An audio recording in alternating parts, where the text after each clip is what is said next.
বিয়ে করেছেন একটু আওয়াজ দিন তো। বিয়ে করেছেন? বাবা, ভালোই তো, অনেকেই বিয়ে করেছেন আমার মতো। এনিওয়ে, বিয়ে এমন একটা বিষয়, সেটা হচ্ছে দিল্লির লাড্ডু। যিনি খান তিনিও পচতান, যিনি খান না তিনিও পচতান। আমরা খেয়ে পচতাবো, সেটাই ভালো।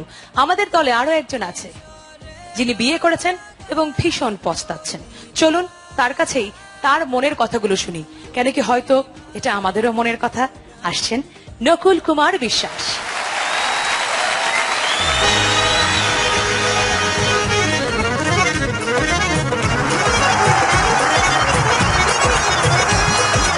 প্রিয় দর্শক, বিয়ের আগে প্রেমিকাকে দেখে সব প্রেমিকেরই গাইতে ইচ্ছে হয়, আমারও পরানো যাহা চায় তুমি তাই, তুমি তাই গো। কিন্তু বিয়ের পরে এই সুর পাল্টে যায়, তখন কারো কারো গাইতে ইচ্ছে হয় রবীন্দ্রনাথের সেই গানটি, আমি জেনে শুনে বিষ করেছি পান।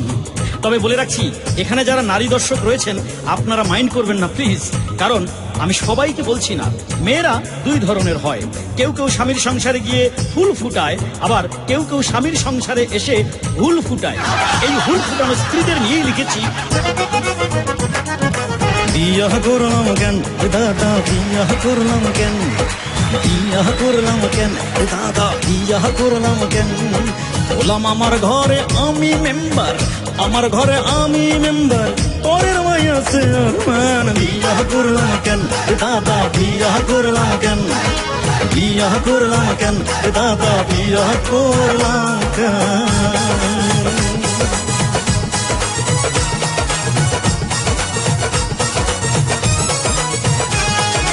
স্ত্রীর কাছে কাজের যত কৈফিয়ত দিতে হয়, স্কুলের হেডমাস্টার, কলেজের প্রিন্সিপাল, অফিসের বসের কাছেও এত কৈফিয়ত দিতে হয় না। যেমন তাড়াতাড়ি গেলে কেন, দেরি করে এলে কেন, তাড়াতাড়ি গেলে কেন, দেরি করে এলে কেন, মুখখানা কালি কেন, পকেটটা খালি কেন, মুখখানা কালি কেন, পকেটটা খালি কেন, বিয়েটা করলে কেন, সংসার করলে কেন, চিন্তাটা আগে করলে না কেন। কি বলে গেল?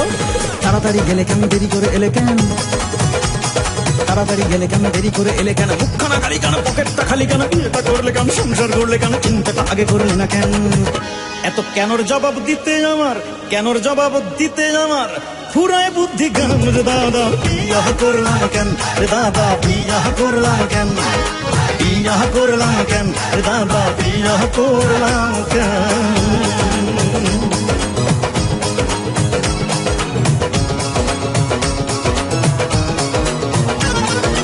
যারা এখনো বিয়ে করনি হাত দুটো তোলো তো ভাই।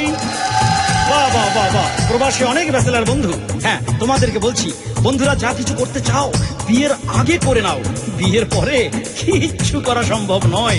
ধরো বিয়ের পরে তুমি গায়ক হতে চাইছো, হ্যাঁ, সকালবেলা ঘুম থেকে উঠে তানপুরা বা হারমোনিয়াম নিয়ে ঠিক এইভাবে ভৈরবীর আগে কণ্ঠ সাধনায় মত্ত রয়েছো। মামা মামা মারে, মামা মারে, মামা মারে, মামা মামা গাধা গাধা, মামা গাধা, মামা মামা গাধা, মামা রে মামা রে মারে, মামা মামা রে মারে, মামা রে মারে,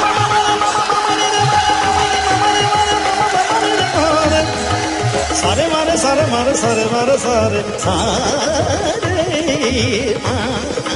এইভাবে হয়তো তুমি প্র্যাকটিস করছো, হঠাৎ পেছন থেকে তোমার স্ত্রী এসে বলবে, আই ঘরে চাল খুদ নাই, বাচ্চার দুধ নাই, ঘরে চাল খুদ নাই, বাচ্চার দুধ নাই, পান খেতে চুন নাই, এক ফোঁটা নুন নাই, পান খেতে চুন নাই, এক ফোঁটা নুন নাই, আমার যে তেল নাই, তোমার তেল নাই, জীবনে আমার কোনো সুখ নাই।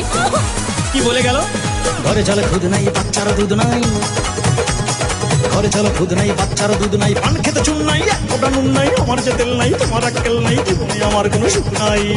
বলো কত আর সহ্য হয় কানে, কত আর সহ্য হয় কানে, বউয়ের এই ঘান ঘান রে দাদা। বিয়াহ করলাম কেন দাদা, বিয়াহ করলাম কেন, বিয়াহ করলাম কেন দাদা, বিয়াহ করলাম কেন।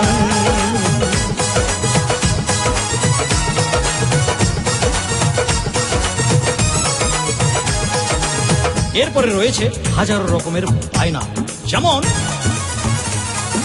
বেনারসি শাড়ি দাও, প্রাইভেটে গাড়ি দাও, বেনারসি শাড়ি দাও, প্রাইভেটে গাড়ি দাও, গুলশানে বাড়ি দাও, আমেরিকাতে পাড়ি দাও, গুলশানে বাড়ি দাও, আমেরিকাতে পাড়ি দাও, টাকার পাহাড় দাও, চাইনিজ আহার দাও, জীবনে বাহার মোড়ে এনে দাও। কি বলছে? বেনারসি শাড়ি দাও, প্রাইভেট গাড়ি দাও, বেনারসি শাড়ি দাও, প্রাইভেট গাড়ি দাও, গুলশানে বাড়ি দাও, আমেরিকাতে পাড়ি দাও, টাকার পাহাড় দাও, চাই সাহার দাও জীবনে বাহার মোরে এনে দাও এমন হাজার বায়না শুনে আমি পড়ে হই অজ্ঞান রে দাদা বিয়া করলাম কেন রে দাদা বিয়া করলাম কেন বিয়া করলাম কেন রে দাদা বিয়া করলাম কেন বললাম আমার ঘরে আমি মেম্বার আমার ঘরে আমি পাবলিক পরের মাইয়া আছে আর বিয়া করলাম কেন রে দাদা বিয়া করলাম কেন বিয়া করলাম কেন রে দাদা বিয়া করলাম কেন বিয়া করলাম কেন